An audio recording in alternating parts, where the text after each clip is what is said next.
ডেনমার্কের জাতীয় দলে খেলতে পারতেন তিনি।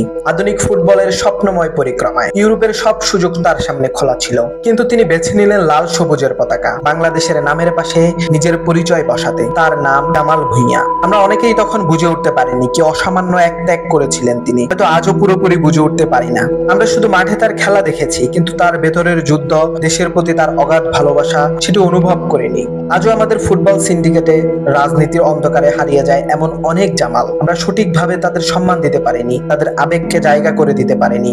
এখন মাঠে নেমেছে নতুন প্রজন্ম, হামজা, মিশেল, ফাহামিদুল ইসলাম, সমিত সোম সহ আরো অনেকে। তারা স্বপ্ন দেখছে দেশের জন্য কিছু করার, কিন্তু প্রশ্ন থেকে যায়, আমরা কি পারবো তাদের সেই স্বপ্ন বাঁচিয়ে রাখতে?